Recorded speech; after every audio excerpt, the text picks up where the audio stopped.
Hello po sa lahat po ng mga fans si Mr. David Licauco and Miss Barbie Forteza. Dahil may mga videos po na lumabas at may mga chika na lumabas na si Barbie at si David Licauco ay nagkita sa party na ito.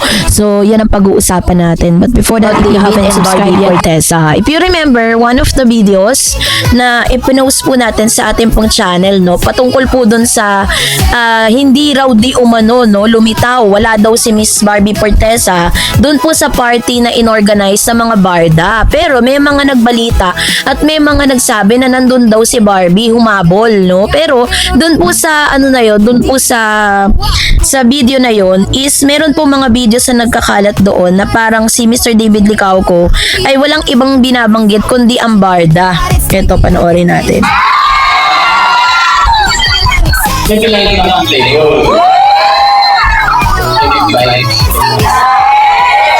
Thank you so much, and I appreciate everyone. Happy birthday. Alam niyo po kasi may mga kumakalat na chika na porket itong si Miss Barbie Forteza ay gagawa ng pelikula ay ng series kay Mr. Enchong D. Sinasabi po nila na wala na raw ang barda, binubuwag na daw, hindi na raw magkakaroon ng proyekto. Kasi ako po ay naniniwala kung totoo man yung mga balita na yon na ano na parang di-dissolve na nila yung barda, is hindi na po magpapakita si David Licauco at si Barbie Forteza sa party na yan. Kasi parang kapag kung totoo man yung mga chika na yon is parang binibigyan nila ng false hope ang mga barda, 'di ba? Pinapaasa nila.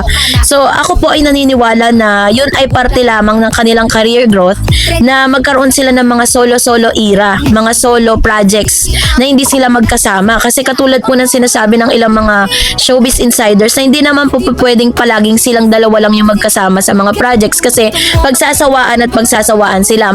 Good thing din na si Barbie Forteza ay nagkakaroon ng ibang proyekto sa ibang mga artista. Number one, kasi natututo siya eh. Biruin niyo, first time po ni Barbie Forteza na magkaroon ng project na wala po siyang script. First time niya pong naranasan yun. Sabi niya po na talagang kakaiba yung experience niya na naranasan niya yung ganon. Kasi si Coco Martin, natuto rin siya doon kay Mr. Brillantes, 'di ba? Yun yung kanilang director eh.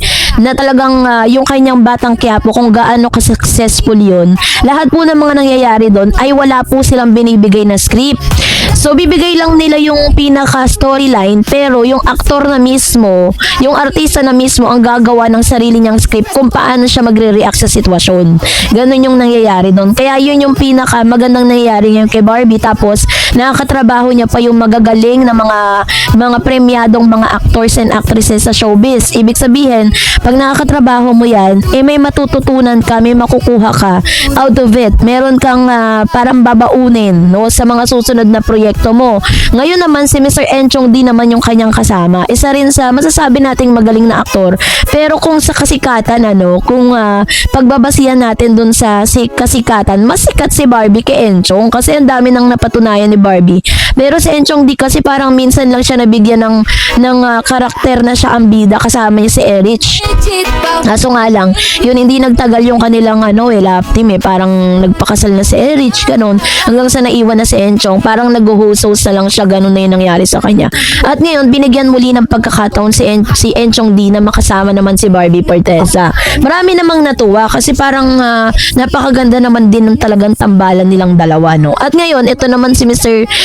David Licauco naman, is nabibigyan din siya ng chance na makatrabaho yung iba, yung mga actors din dito sa GMA, 'di ba? Katulad po nila Richard Yap ba yun? Ayun, so nakakasama niya po yung magagaling na mga actors and actresses.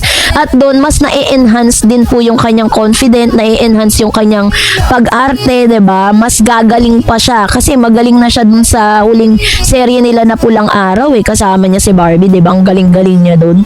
Talagang binigyan siya ng award doon. Dito, mas makikita natin na talagang may career growth silang dalawa. At the same time, makikita din natin na kaya ba talaga na ito ba ay magkaroon sila ng project, isusuportahan pa rin ba ng mga fan? Kasi kay Barbie ang dami pong sumusuport eh. Ganon din naman kay Mr. David Licauco, kasi gabi-gabi po is maganda yung rating na nakukuha ng Never Say Die. Kaya palakpakan ninyo yung mga sarili ninyo, yung mga barda fans na talagang todo suporta sa mga solo era ninyo. And yung chismis naman na i-dissolve na raw ang barda. That's not true. Kasi, yun nga si Mr. David Licauco nga, di ba, sa party, panay ang banggit niya sa barda, panay ang flex niya sa barda, which means hindi pa rin talaga nawawala sa sistema ni David Licauco ang tambalan nila ni Barbie Fortesa. And then sa kanyang interview, sinabi niya na hindi naman niya, parang gusto niya na rin talaga na magkaroon sila ng project ni Miss Barbie kasi syempre gusto niya rin naman daw talaga makasama si Barbie sa isang project. Why not? Sabi niya. So, ang talagang kailangan lang talagang hilutin dito yung management nila na mabigyan sila ng serye kahit man lang sa Netflix. Hindi pa sila gumagawa ng ng talagang plainly pagkatapos kasi ng Maria Clara at Ibarra tsaka ng Pulang Araw, di ba? Parang tapos ng mga serye nila, mga pinagawa nilang series, hindi pa sila muling nabigyan. Kaya naman naiinip, ang dami pong naiinip ng mga barda. Parang feeling natin is pinagkakait sa atin yung pagkakataon na mapanood natin sila. Kaya wag po kayong magsawang manawagan sa GMA na pagbigyan ang request ng mga fans ng barda na magkaroon muli sila ng another project dahil sigurado ako pagbabalik po ng barda is magkakaroon po ng ng malaking hit at talagang susuportahan po yan ng maraming mga barda fans dahil na-miss po natin silang dalawa na magkasama kasi sa isang project naman hindi naman po talaga inaabangan yung project nila, inaabangan natin yung mga behind the scene photos, videos, yung mga nagaganap doon, yung harutan nila, kung paano sila nag-uusap, diba? Kung paano sila magkasama at kung paano sila nag-work together, paano po nila talagang pinoportray ng maayos yung kanilang character. And si Miss Barbie Fortesa ngayon sobrang thankful po siya at si David Licauco sa lahat ng mga barda fans na sumusuporta pa rin hanggang ngayon kahit wala silang proyekto ni Mr. David Licauco. At ngayon, syempre po, doon po sa party, marami nagsasabi na late lang si Barbie ng pagdating pero sumulpot pa rin si Barbie. Talagang ginawa niya pa rin ang paraan na makarating sa party kasi syempre, sobrang grateful po ni Barbie sa mga barda na talagang sumusuporta sa kanila from day one up to this date. Kaya wag na kayo masyadong mag-isip at magpaka-stress sa mga bagay-bagay dahil hindi pa po bubuwagin at hindi totoo ang mga fake news na i-dissolve na si Barbie at David Licauco. So, yun lang po. Abangan natin ang kanilang mga upcoming projects. And that's it for today. For more videos and updates, please don't forget to like and subscribe. And please don't forget to follow my Facebook page, Dar Eds TV and Dar Eds channel. God bless everyone!